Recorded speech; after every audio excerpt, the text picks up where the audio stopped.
Kita punya trauma, entah itu fiktif, entah nyata, entah apalah. Kita punya trauma kasus Siti Jenar. Orang yang mendalami la ilaha illallah secara intensif, ya, entah itu disebut kalimat sodo, bosululuk, boseloko, mbah kono pokoknya. Orang yang memahami la ilaha illallah secara intensif, itu pasti menuju ilmu hakikat. Dan menuju ilmu hakikat pasti ngalami hakikat yang khoyali. Ini rungokno tenan iki. Hakikat yang nopo? Khoyali. Dan hakikat yang khoyali ini mulai menipu. Ya, kalau sudah begitu ruwet, misalnya ngeten ya. Ketika kula maca nggih diskusi ini utai perdebatannya kali jago mbek Siti Jenar. Saat itu ada Sunan Bonang juga. Kamu sujud pakai apa kali jaga? Ya pakai jasad. Dari Siti Jenar.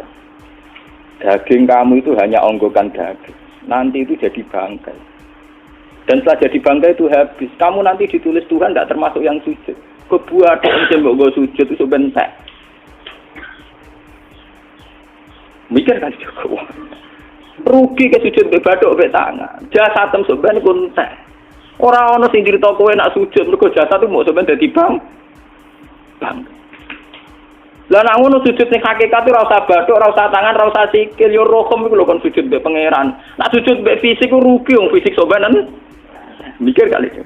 Orang bolak-balik kali Joko mantan wali preman terus jadi debat pusing. Siti Jenar tahu belajar tasawuf ning Irak. Yang jelas yang mulang gak satem ora menangi.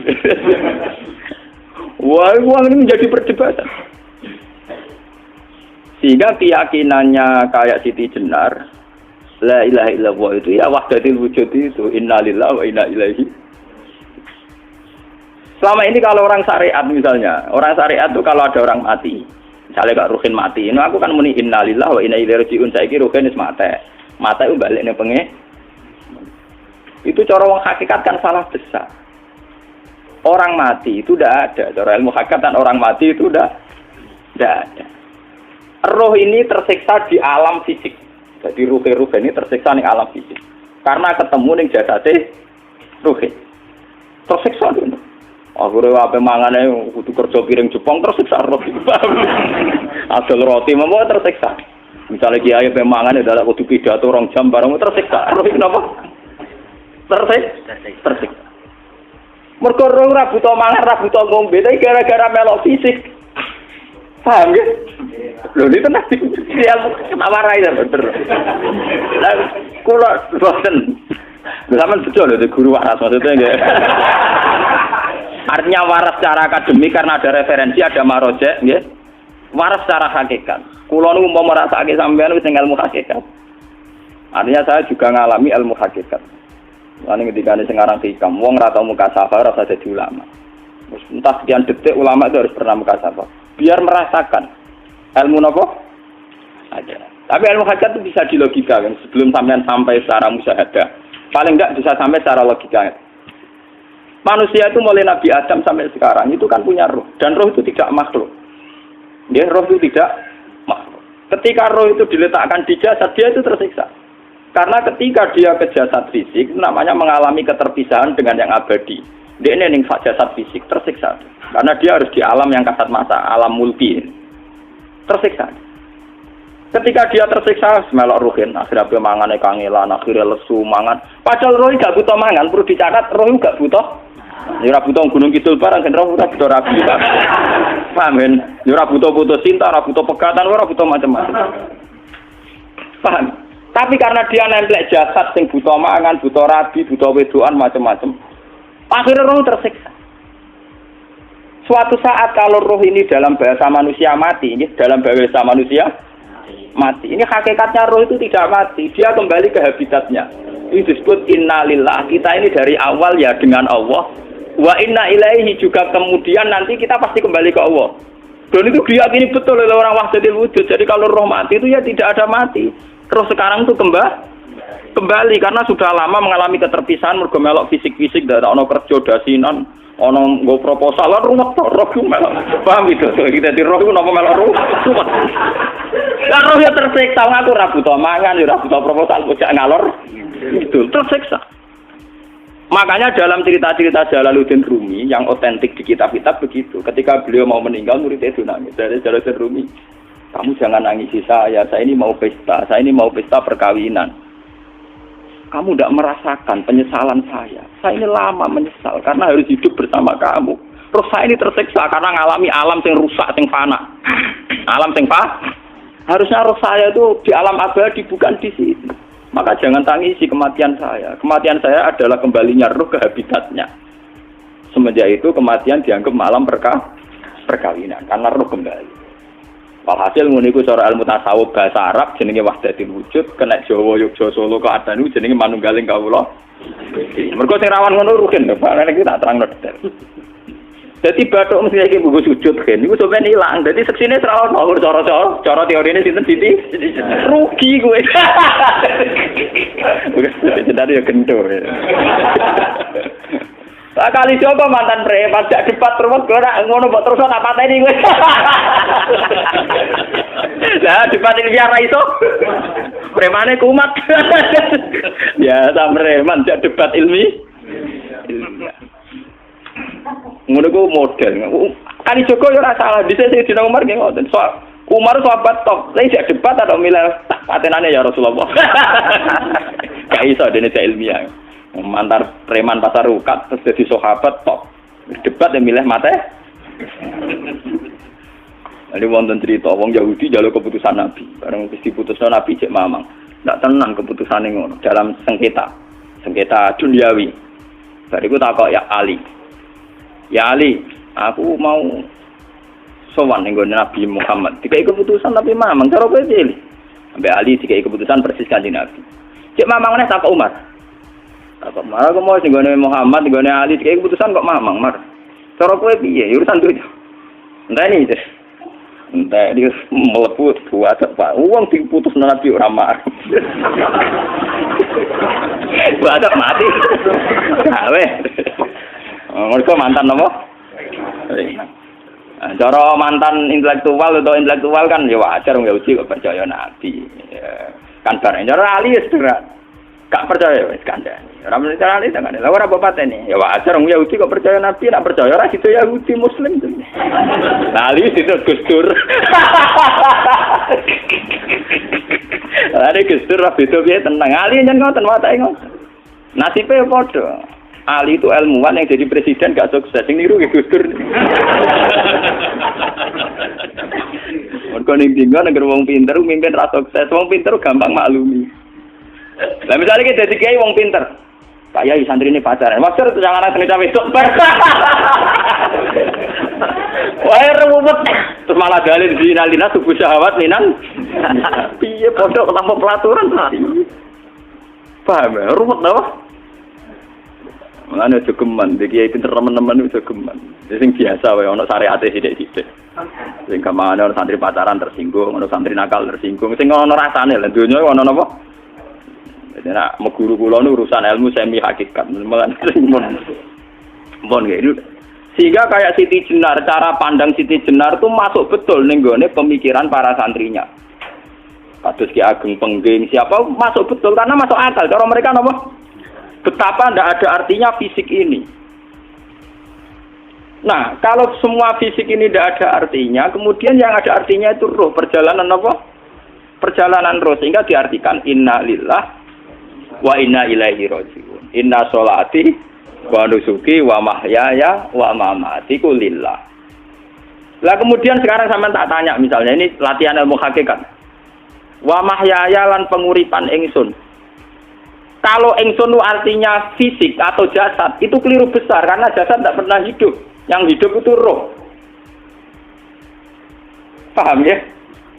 Sekarang artinya wama mati itu apa? Kematian ingsun. Kalau roh itu tidak pernah mati, berarti kematian roh adalah keterpisahan dengan yang agung atau yang abadi. Dan semuanya itu lillahi rabbil alamin. Sehingga mereka mengatakan kematian itu satu pesta. Mulane kados Bilal ditakoki, ya Bilal, ketika murid-muridnya nangis bergape mati, Bilal ge seneng ae. Godan nalqal ahibbah Muhammad dan wa hisbah. Kalau nak mati malah senang tuh ketemu kekasihku. Sebab itu kematian tidak pernah jadi problem bagi mereka sing soleh. sing menembus ilmu hakikat. Paham? Tapi ilmu hakikat kayak ini itu yang diyakini Siti Jenar, diyakini Jalaluddin Rumi, diyakini para wali-wali wahdatul wujud. Dulu Syekh Husain sinten Al-Halal. Itu kemudian melahirkan prahara syariat. Prahara apa? Syariat. Sebab itu Wali Songo, oke Siti Jenar benar dalam filosofinya, tapi harus dibunuh karena menjadi prahara syariat. Sama dengan yang dikatakan Nabi itu benar, tapi menjadi prahara syariat. Akhirnya disomasi oleh Umar radhiyallahu anhu. Jadi sebetulnya sama, pola-pola ceritanya sama. Intinya sebuah ilmu hakikat harus dikawal napa? Syariat. Nggih kula bolak-balik. Contoh paling gampang wit pisang. Wong nak mangan gedang kulitnya tetap dibuang. Tapi umpama gedang dari awal ora usah kulit, ra sido dadi gedang. Paham nggih? Meskipun kon ape dipangan ya dibuang. Tapi kita tidak bisa membayangkan pisang dari awal tanpa napa? Mbah kekeringan, mbah bosok, mbah ra sido dadi napa? Pisang. Terus pentingnya syariat lagi begini, gitu. Mulane penting ngaji wali-wali syariat sing pinter kados Sunan Kudus, kados Sunan Bonang. Andai kan tidak ada syariat itu dunia pun mesti rusak. Contoh paling gampang masalah pornografi, porno aksi. Jadi jenengan aja omongi ngono ibu ngakak-ngakak deh. Dari pangeran wis pirsa, kowe nek aku klambi pangeran ora tentora ya ora usah klambenan. Wong ora ana gunane. Kalau yang paling penting ku nazarullah, kenapa kowe klambenan barang, wong kowe klambenan ora pangeran tetep pirsa. Nyatane di jenar nak mulang nggih coba klambenan lah intine napa? Dinya ada nambah senan pun. Nah, aku percaya kabeh nazarullah ora usah napa? Klambenan. Tetapi teori ora usah klambenan yo dinggo tenan. Mulane nek pas wiridan aliran sesat ciri utama. Kira klambenan tenan. Lah ruwet to. Lho iki tenan iki cerita. Iki pentingnya ngaji nggih. Ben sampean ngerti variasi riwayat kemudian kita orang syariat harus kayak apa, kemudian kenapa menjadi aliran wahdatil wujud. Nah terus kita-kita ini kan orang syariat. Memang kelemahan orang syariat itu akeh kok sampean-sampean. Siji mesti ra kramat. Modele ora di dhuwit ya bingung. Ruwet. Urip wong syariat lho apa? Dineng bojo wedi, dineng tangga wedi, pengaruhe menurun. Pancen orang syariat itu banyak kriminal tauhidnya itu memang jelas. Mulane kiai-kiai fikih nek ketemu kiai-kiai sing setengah jadah wedi mergo iso nebak atine. Ndekne meriang langsung. Sing kiai ra tau salat keramat padahal ngambungan wong. Sumudina salat pat waktu kok ora tau keramat. Wong ape buah utang tanggane iku keramat apane? Sing kono ngawur-ngawur sowan pirang. Meriang mulai syariat ngadepi wong hakikat napa? Mulane jogeman gitu dadi wong syariat sing ngene iku bahaya. Nah kula mboten ngarah. Sampai dadi wong syariat sing ra keramat. Bahaya sekali itu bagi perjalanan agama. Kalau sering ketemu kiai-kiai yang terkenal keramat di Juwaduk tiang-tiang hakikat. Ditantang kanca-kanca kula wani, nah tantang aku tetep rawani kok. Mikir deh. Karena orang yang sama-sama ke jalur hakikat tetap punya alamat, tetap wonten simahum fi wujuhi min atsari sujud. Cara pandangnya mesti sama. Kalau nanti ketemu murid, ya artinya yang ikut aliran Siti Jenar, dia ada sholat, ada apa, hidup di satu tempat gitu. Padahal dia bisa baca ihya. Dulu pernah mondok di Mekah, pernah di Irak. Itu ya meresahkan para kiai. Kemudian sebagian mereka minta saya suruh ketemu. Ya walhasil kalau ketemu pertama gitu. Jenengan Gus Ba, tapi zaman roh jenengku tetep rata arani muka sapa. Nggih biasa mawon. Kula ora usah kenal jenengan nggih kenal. Dadi kula nggih biasa mawon. Lah niku pernah ngajar-ajaran. Saya Gus ning donya tak enteni mau turu ngenteni mati ngono Gus kok repot. Jawaban kula terus enak. Sampai ada wong hakikat wong ngenteni mati barang. Ya mati yo saiki iku. Ora usah ngenteni saiki padha-padha wis napa? Wis mati. Ya saiki wis padha-padha wis urip. Wis padha kabeh. Nah cara ilmu hakikat kan terus sama semua. Napa? Sama semua. Tadi makanya itu tadi. Kalau baleni malih logika hakikat itu begitu ya. Roh itu ditiupkan oleh Tuhan ke kita. Kemudian roh karena ikut alam fisik, alam jasad, roh ngalami yang kita alami. Nggih. Ketika roh ngalami yang kita alami dia tersiksa. Nah, ketika roh sudah terpisah dari jasad yang mengekang, yang memenjara ini, dia senang terus kembali ke Tuhan. Ini disebut innalillahi wa inna ilaihi. Lah jasad ini kemudian menurut ilmu hakikat enggak ada gunanya sama sekali total. hilang ditelan tanah. Lah kalau begitu jasad iki nak mbok agul-agulan, Gusti bathuk kula tak nggo sujud tangan kula ndi buktine tanganem wis ra ono. Bathuk wis ora. Mulane dari Siti Jenar, hanya wali bodoh kayak kalian yang punya ajaran bodoh begitu. Malah rasupan terus. Mulane Sunan Kalijaga semangat kon mateni mergo tambah omongane glodro nduk ndi. Tapi yang enggak disadari Siti Jenar yaitu tadi. Inti dari ilmu hakikat itu kan tunduk sama kersane Tuhan. Kalau sudah tunduk pada kersane Tuhan, kalau kersane Tuhan roh kita harus di jasad. Dan wujud jasad kita ini juga karena kehendak Tuhan.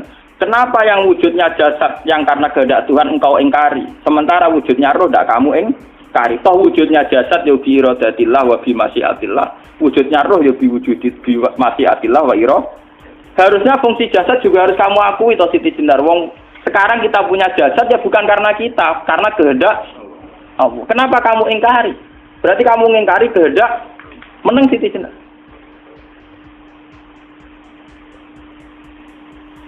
Makanya hakikat yang pertama saya itu pasti khayal. Lah Siti Jenar itu hakikatnya baru yang sampai khayal itu. Jika dia tersesat. Sebetulnya kalau sudah hakikat beneran itu tidak perlu khayal begitu. Artinya tidak perlu khayal jasad kita sing senajan ora ana gunane ini. Tetap ya wae wujudnya karena kehendak Allah. Juga kita harus terima. Apapun kekurangannya, apapun kenaifannya, ironisnya harus kita terima. Ini sebagai bentuk penerimaan kita pada masyiatil. Begitu juga keadaan roh kita sebagai penerimaan atas masyiatil. Meskipun ada teori-teori roh yang lebih valid. Lebih valid misalnya begini. Kanjeng Nabi itu suatu saat ininya terputus karena perang Uhud.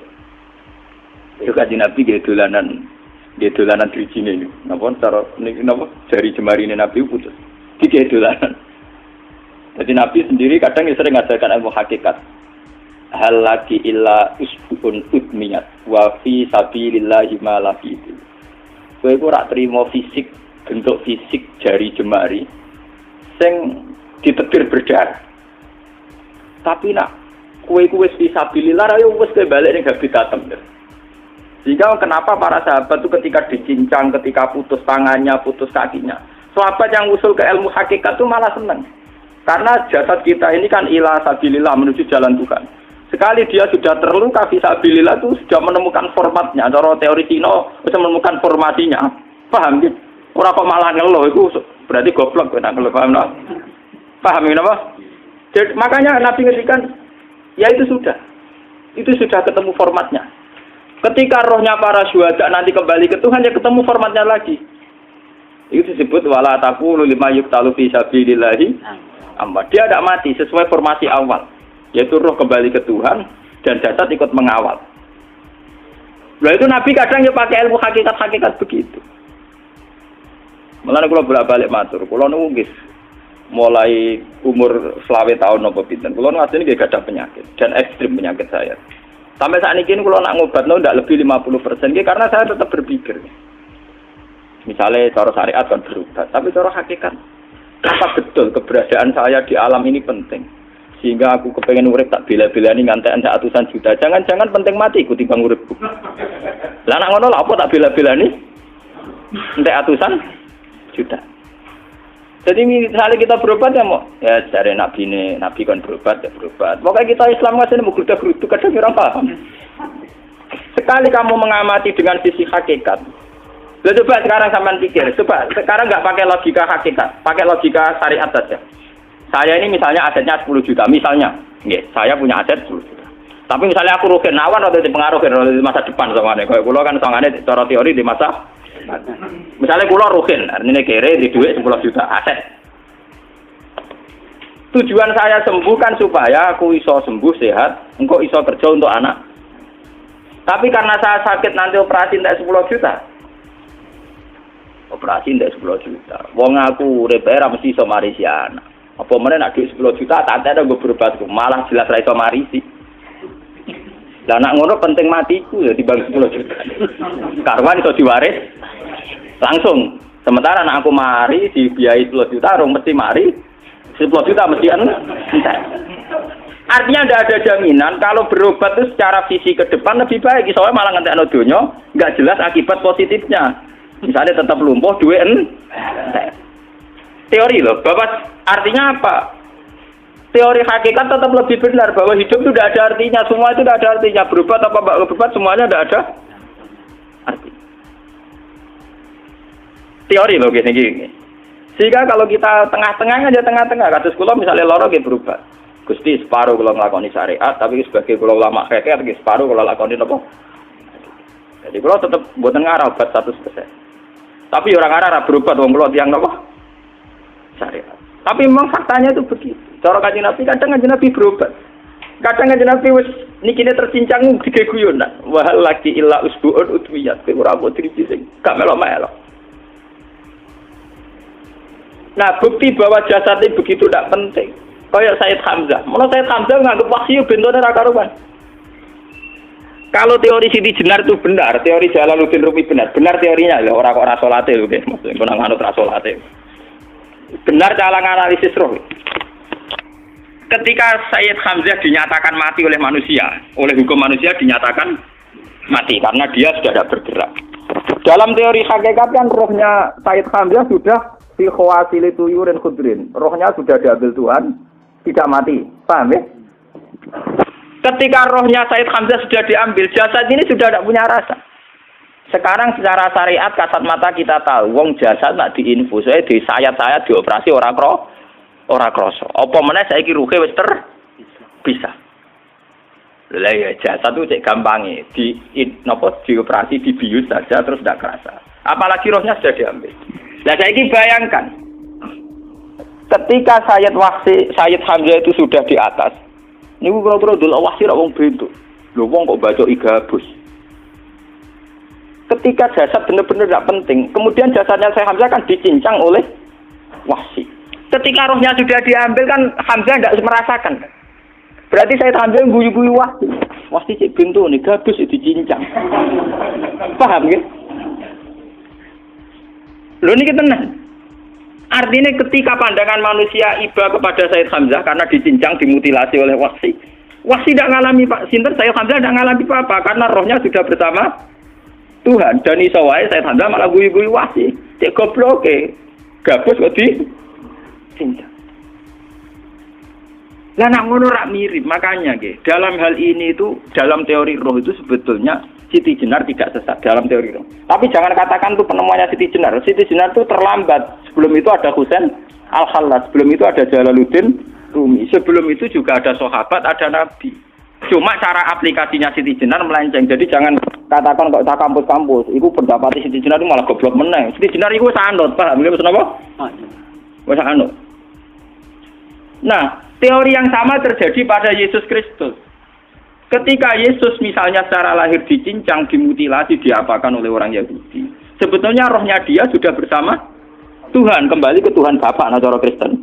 Nah cara Islam ya balik ning pangeran. Andaikan itu iya, itu ya tidak ada masalah karena hakikatnya dia tidak dicincang, tidak dibunuh. Andaikan iya lah, tentu menurut Islam yang dibunuh Yudas atau siapa itu yang masuk piala. Tapi sama sebetulnya teorinya sama. Kalaupun iya tidak ada masalah. Oke, kalau misalnya Nabi Isa karena ada kontroversi menyangkut dia atau Yudas. Sekarang yang Zakaria dan ya Zakaria Yahya itu dicincang betul oleh orang Yahudi, matinya dimutilasi. Tapi dia tidak apa-apa. Karena ketika beliau dicincang, rohnya sudah diambil. Ini rumah tenan kan. Ben kira untuk kendel mati paham kan ya. Dadi maksudnya niku kula ajari nak mati itu tidak problem nggih. Niki kalau urip wedi lho. Nah ini bersamaan paham nggih. Kaitan la ilaha illallah ini nanti semuanya sama kaitan sama apa? La ilaha illallah. Ini nanti ujungnya sama dengan la ilaha illallah. Begitu juga seterusnya. Misalnya Yahya kalian sinten? Zakaria. Ketika Tuhan ditanya, jadi tenggene alam malakut pengiran ditakok, ya Allah, Yahya dan Zakaria itu kan hamba pilihan engkau. Ketika dicincang kok jenengan biarkan. Endi Yahya Zakaria dicincang? Aku iku ora goblok dari pengiran. Sedurunge dekne dicincang jasate ruhe tak jupuk. Dadi dekne ora krasa blas. Begitu juga ning tafsir-tafsir sampean lihat wa Maryama. Sayyidah Maryam yang istrinya Fir'aun. Itu kan dia iman sama Nabi Musa. Asiyah imro'ati napa? Fir'aun. Asiyah imro'ati Fir'aun, ya. Itu kan dihukum oleh Fir'aun. Ketika mau ditumpahi napa? Batu besar. Iku Allah ketika di pangeran, ya malaikal mauti, cepat ambil rohnya sebelum dihunjami batu besar. Terus rohnya diambil. Sebab itu dalam hukum Tuhan, Tuhan itu tidak merasa bahwa Tuhan membiarkan Asiyah, membiarkan Hamzah, membiarkan Yahya, membiarkan Zakaria. Dalam hukum Tuhan, semua orang ini roh-roh terhormat. Akhirnya nak anggo teori iki sing nyincang malah goblok, wong gabus goblok cincang ngono. Nah anggo teori iki malah berbalik, sing goblok sing nyincang. Paham ya? Yo ora kok sesuai sampean kiaskan saja. Wong dibius wae disayat-sayat gak krasa. Kaya apa nak ruhe bener-bener wis tercabut terpisah. Rasane ning ndi? Iku disebut wala taqulu lima yuqtalu fi sabilillah napa? Lah kemudian roh ini kemana? Nah, roh itu sudah menyatu dengan kalimat tauhid. Mesti roh itu bersaksi la ilaha illallah. Itu sing disebut ning alam roh ketika Allah tanya alastu bi rabbikum, mesti qalu bala. Mesti mereka jawabnya napa? Bala. Karena alam roh tentu lebih mudah bersaksi akan keberhadiran dan keeksistensi Tuhan Allah Subhanahu wa taala. Paham ya, ini sama penting. Nah, ketika kalimat tauhid sudah menyatu kayak begini, itu mesti kalimat tauhid sing mesti langsung untuk swarga. Itu dimaksud Nabi mustaiqinan biha qalbu mukhlishon biha qalbu. Ati itu qalbu kan nggak bisa kamu artikan jantung atau liver kayak teori modern sekarang. Misalnya qalbun itu apa? Jadi kiai qalbun itu jantung. Nah, ngono beda mek liver. Lah liver apa kabidun niku akal-akalan aja padha ora paham. Bahasa kolbun, fikrun, aklun itu sesuatu yang misteri. Lah, roh ini kemudian dengan kalimat tauhid sudah menyatu disebut mukhlishon biha qalbu. Ada tingkat kemurnian hubungan roh dengan kalimat tauhid. Lah kalau begitu pasti dakhalal jannah. Karena tidak mungkin kalimat tauhid kok dineraka. Lah ini ngomong masalah-masalah hakikat. Wong sing gak tahu petualangan hakikat, momene sing sering bingung bakas dhuwit, bayar kredit, utang jatuh tempo, ora usah melok mikir, utek wis entek go mikir dhuwit.